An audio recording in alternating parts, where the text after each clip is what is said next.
Hello, everyone. If you like what I'm doing here, please consider subscribing, liking, and commenting. It would really help the channel out quite a bit. Thank you very much.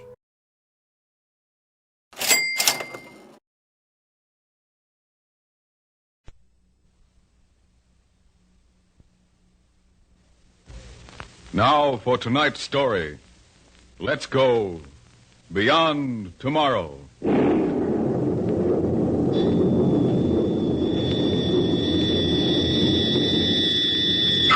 Are you afraid to face tomorrow, or whatever may lie beyond tomorrow? Do you think you're up to spending a weekend on the moon, or entertaining house guests from Mars?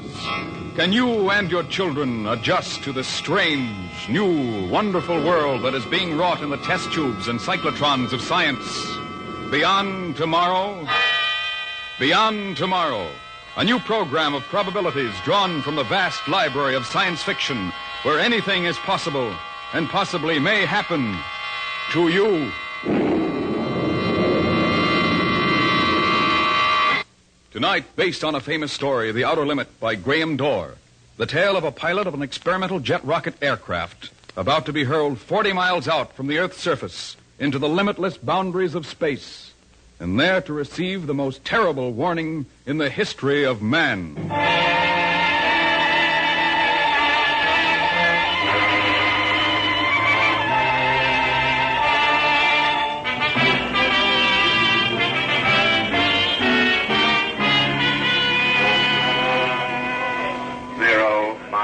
25. 0 minus. All right, men. 5. Settle down.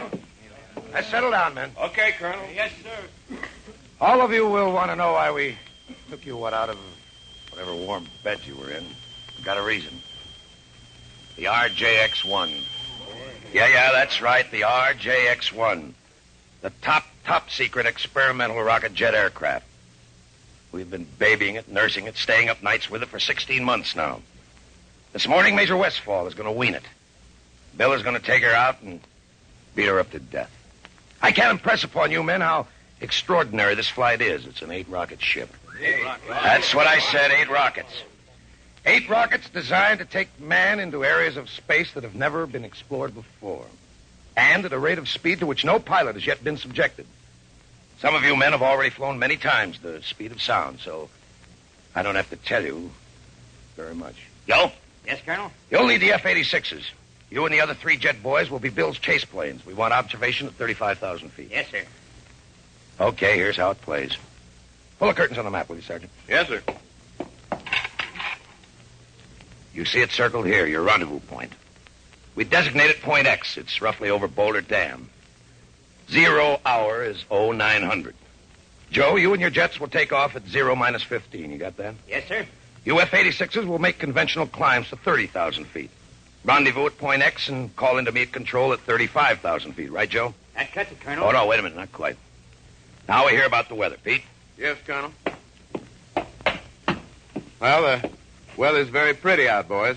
All clear, ceiling unlimited. Winds aloft at 10,000, 80 mph, 25,000, 140 mph, 40,000, 150 mph. Estimated temperature 45 below at 40,000 feet.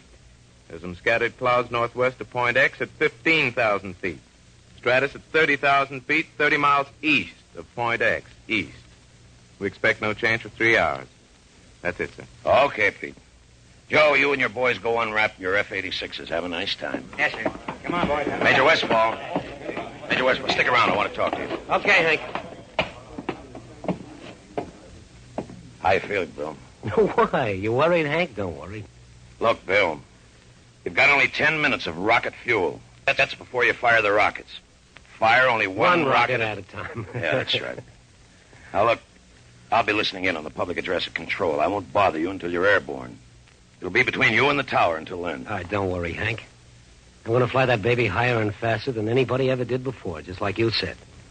I'm going to take it up and I'm going to bring it back. And then you and I'll have dinner together.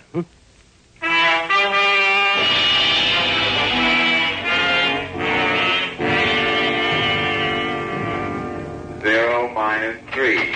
0 minus. Good morning, Colonel. Mr. Hargrove, you'll be here at the control with me? It's all right with you, Colonel. I wouldn't have it any other way. You've checked the communications equipment, Sergeant? Oh, yes, sir. Major Westfall's been assigned a special radio frequency at 3970.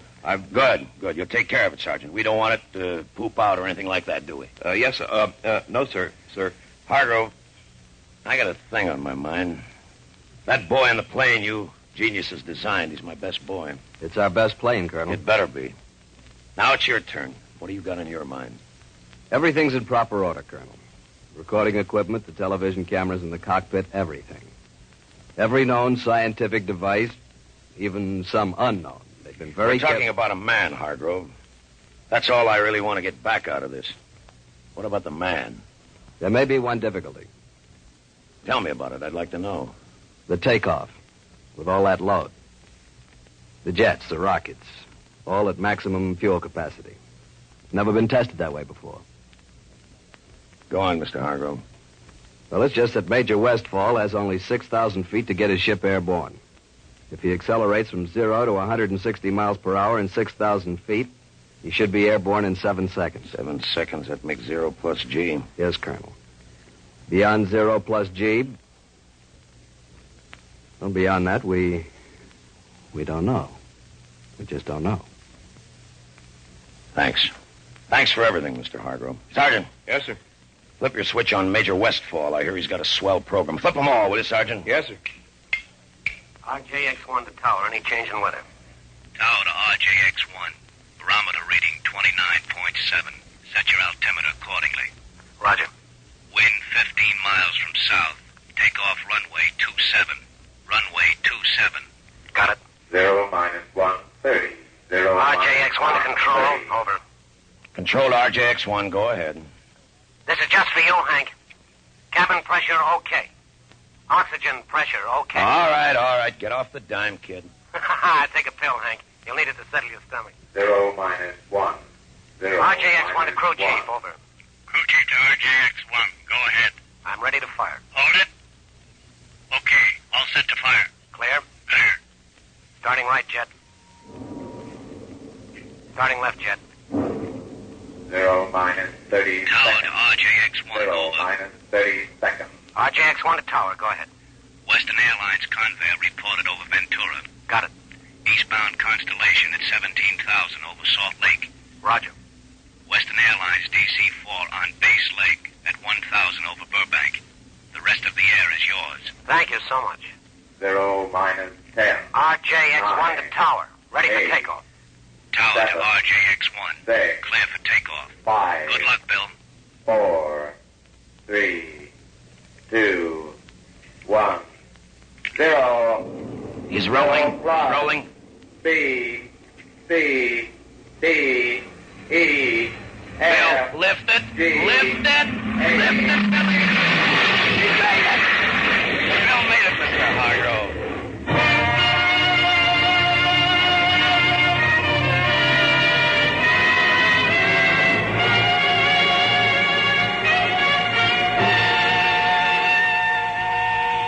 RJX1 to control. RJX1 to control. Come in. Control to RJX1. Go ahead. Everything's great, Hank. It's a doll, baby. Hey, you must have been kidding with that takeoff, weren't you? It took that long to get off. That makes it a takeoff. How fast are you climbing, kid? 1,700 a minute, airspeed 550. Retract your landing gear. It'll help. Oops, sorry. Call me at 20,000.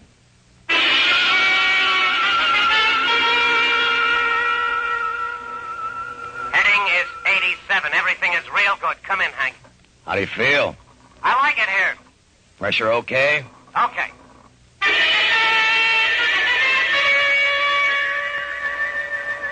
F-86 leader to control. F-86 to control. Come in. Control to F-86 leader. Go ahead. F-86 observing RJX-1. He's really tearing, Colonel. Over point X at 35,000. On schedule, Joe? On schedule.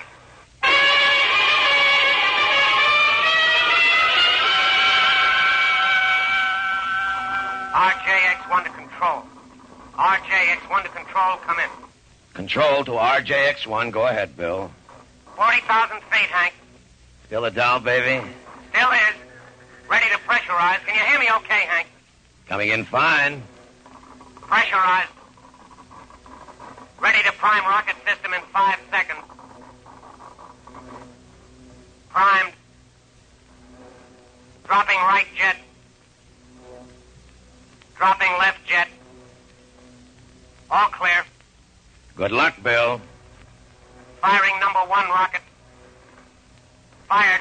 Oh! Taken back. Firing number 2 rocket. Fired. Hey, hey! Okay, Bill, what is it? Bill! Bill, are you receiving me? Control to RJX-1. Come in. Come in, RJX-1. Hello, Bill. Come in. Control to F-86 leader. Control to F-86 leader. Come in. F-86 leader to control. Go ahead. What about it, Joe? F-86 observing RJX-1. RJX-1 at approximately 60,000 feet, maintaining a heading of north-northwest. I can barely make him, Colonel. Try calling. Okay. F-86 leader to RJX-1. F-86 to RJX-1, come in. Come in, RJX-1, come in. Mr. Hargrove. F-86 to RJX-1. Share it with me, Mr. Hargrove. F-86 to Sit RJX-1. here and run your fingers through your hair and Come in, RJX-1. wait and think about it and share it with me. F-86 to RJX-1. F-86 leader to control. F-86 leader to control, come in. Go ahead, F-86 leader. We've lost him, Colonel. Stay up there, Joe, for as long as you can. What do we do now, Colonel?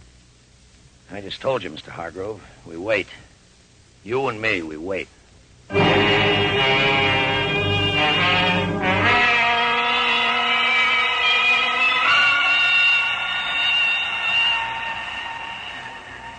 lost him, Colonel. You haven't lost me. I can hear you, Joe. Stay up there, Joe, for as long as you can.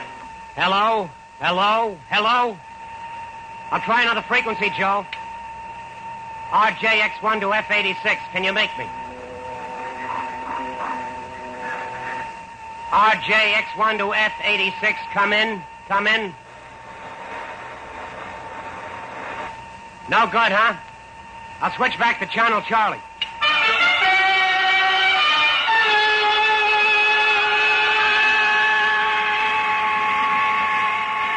I still can't get you, Joe. I'll keep sending. Firing number 8 rocket. Fired. Oh, brother! Oh, brother! RJX-1 to all you ships at sea, to all you people anywhere. This is Bill Westfall approaching 210,000 feet. That's 40 miles straight up in the air, all you people, and that's where I am. You never saw anything like it. No clouds.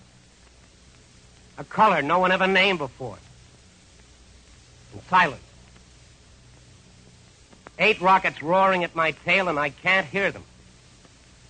Their sound will never reach me at 1,800 miles an hour. Silence so complete that the ticking of the clock on my instrument panel is a hammer in my brain. Silence. Otherwise, nothing. Nothing except...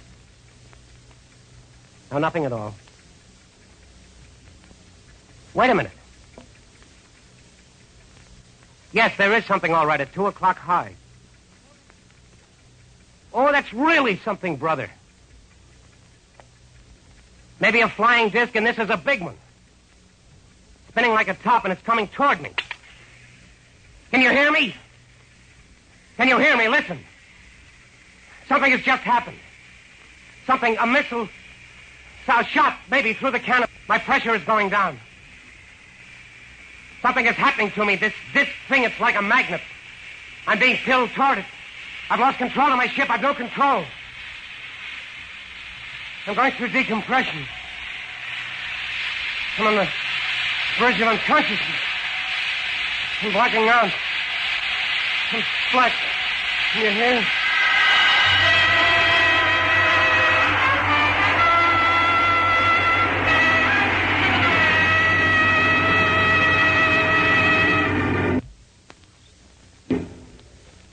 You are listening to The Outer Limit, starring Frank Lovejoy in another thrilling adventure on the exciting new science fiction series, Beyond Tomorrow. In a moment, we'll return to our story, but first, CBS wishes to remind you that there's a lot of bright listening in the daytime as well as at night. Every weekday, Monday through Friday, two of radio's top stars, Arthur Godfrey and Art Linkletter, are heard on most of these same CBS stations. Godfrey is here for an hour and a quarter each day with his wit and humor and the music of the Little Godfreys, Bill Lawrence, Jeanette Davis, the Mariners, the Cordettes. For a half hour each weekday, Art Linkletter is on hand with his famous house party. Art's insatiable curiosity, his endless flow of questions, bring out the most human, the funniest things about people. They've flirted, fainted, bragged, and fought at his mic, and come back for more. Listen to Arthur and to Art as often as you can, daytime, on CBS. Now, back to our story.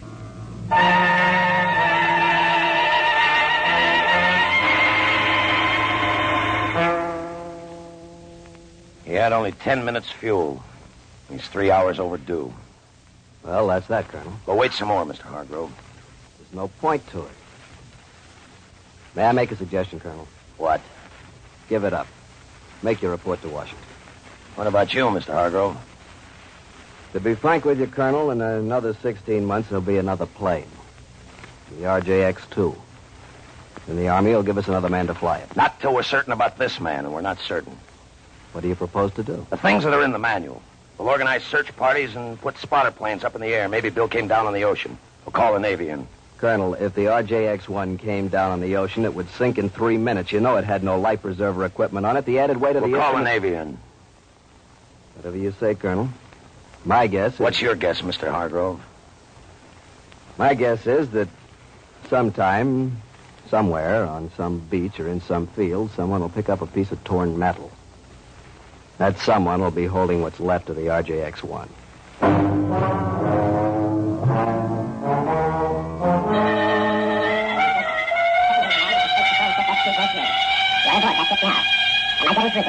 Can you understand me?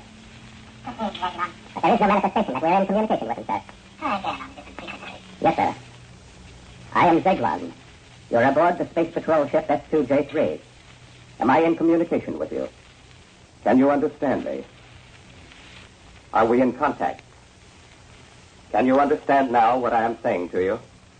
Yes. Yes, I can understand you. Earthman, your brain is in turmoil, is it not? It has great difficulty in accepting what you see. Yeah. Yes, that's right. Accept it. What you see here exists. All this? This exists? It exists, Earthman. The spaceship you're on exists. Those jet dynamos you see before you exist. Jet dynamos driven by the harness power of 1,000 suns. Listen, Earthman. Listen to them.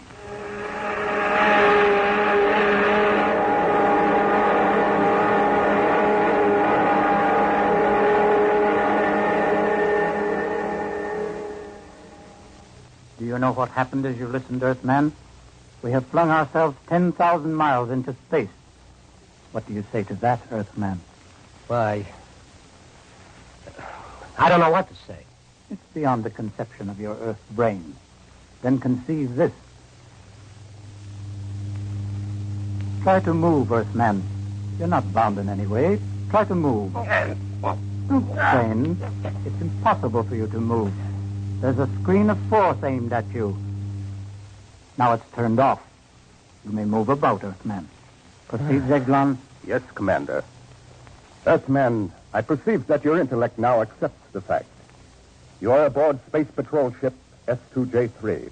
I am Captain Zeglon of the Galactic Guard. Galactic? Galactic Guard? The guardian of the galaxy. The guardian of the universes. The instrument the Brotherhood of Worlds has set up in defense against such a civilization as yours. What puzzles you, Earthman? Well, I can't see you. I can feel that you're here, but I can't see you. There is no necessity for you to see us. It is sufficient that we communicate with each other. Yes, but talking to you is... Well, it's not like talking. It's, it's as if it were all happening inside my brain. It is. That is how I'm reaching you, by telepathy. Do you remember what happened to you before you blacked out? Yes, I think so.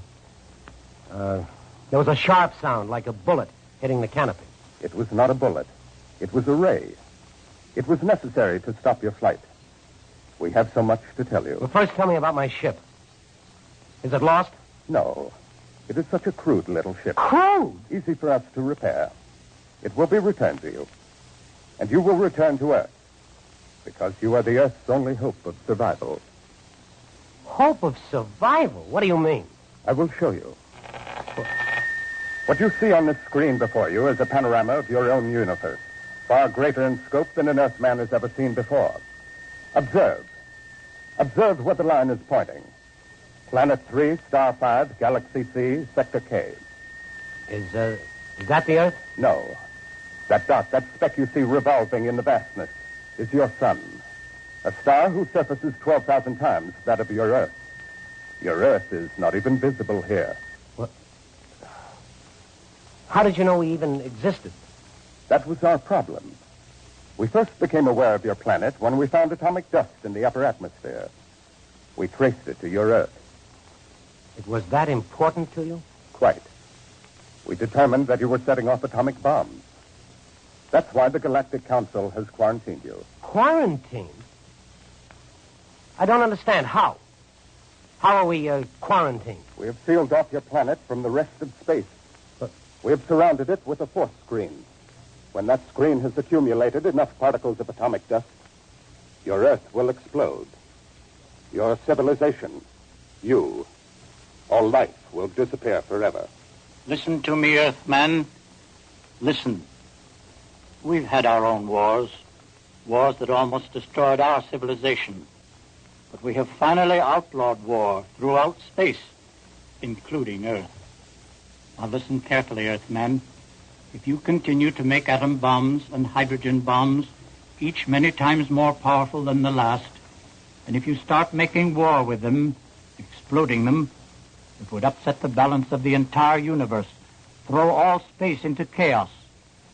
This, of course, we cannot allow. And the force screen with which we have surrounded the Earth will prevent it by exploding the Earth itself. Remember then, Earthman, if you start an atomic war, the Earth will at once be completely destroyed. Warn them, Earthman. Release him, Zegdon. Yes, Commander. Earthman, you will rise from your seat and open that door. Descend those stairs, Earthman. You will now enter the chamber to your left. There is your ship. Get into it, Earthman.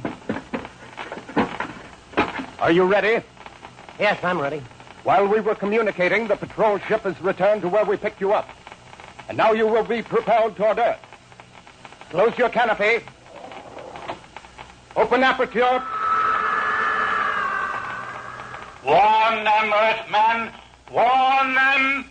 Fire!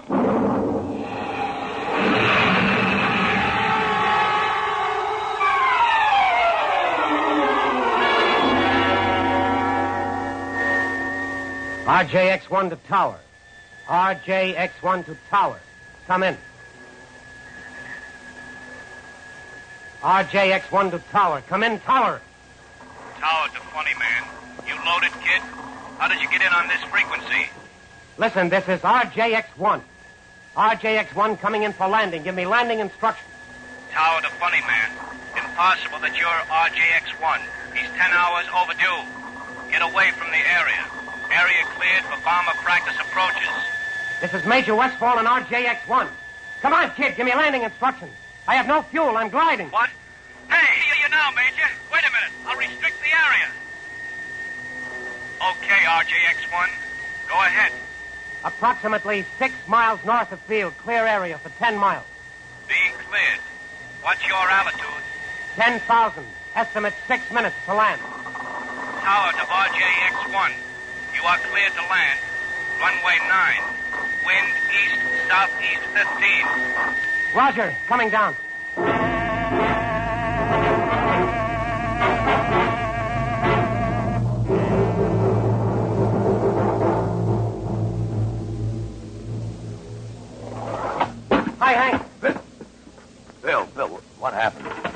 Hank, you won't believe it, but you've got to.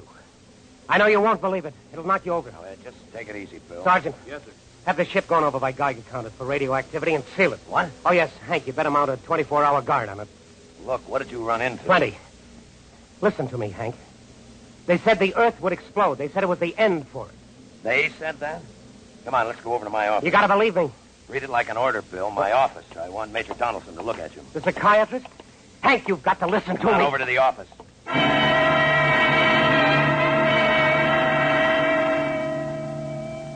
Well, that's the story, Major Donaldson. I see. Well, Hank, you believe it, don't you? Well, Major, what do you think? I'm not sure. Bill, these men from Mars. I didn't say they were from Mars. Did you hear me say anything about men from Mars? No, you didn't. All I'm trying to tell you is this. Whoever those people were, they knew all about us, everything. And they warned me. Our atomic bombs are a danger to the universe. One more, and we're going to be the juiciest galactic 4th of July of all time. Explode, finish, gone. Like that. How do you like it? All right, Bill, roll up your sleeve. Oh, now, forget it, Major. All I need is a couple of drinks. Sorry, Bill. Sorry. Not right now. Let the Major give you a hypo. Now, look, I got a drink coming, a lot of drinks. Later. Come on, Bill, the sleeve. You heard him, Bill. All right, yes, all right, if it's an order. Go ahead. There. You'll be okay in a few hours. I'm okay now. Sure. We'll leave you here, Bill. It's all right if Bill sleeps in here, isn't it, Colonel? Sure. Yeah. Well, maybe you'll believe me tomorrow. You'd better. Come on, Major.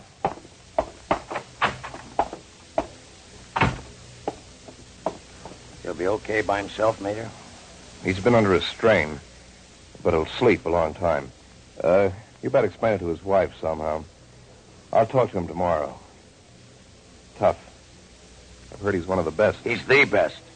A combination of nerve and loyalty and lightning reflexes that comes once in 10 million times.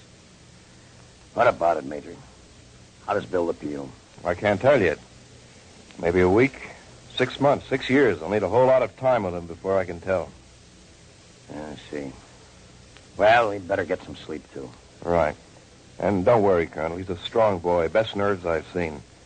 I'd say things will be all right. Delusions like Bill's latched onto...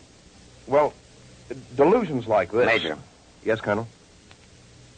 Major, when you make your charts for Bill, diagnose him and treat him and do all the things you have to, when you do that, Major, consider this. Yes? How did he keep that plane in the air for 10 hours? For 10 hours, Major, when he had fuel to last him only 10 minutes.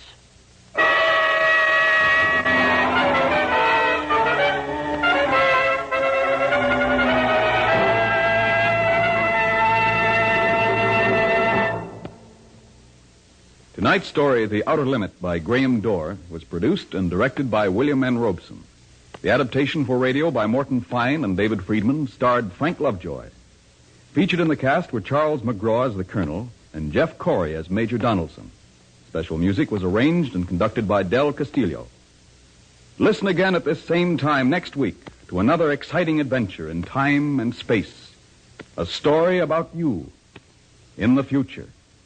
You beyond tomorrow.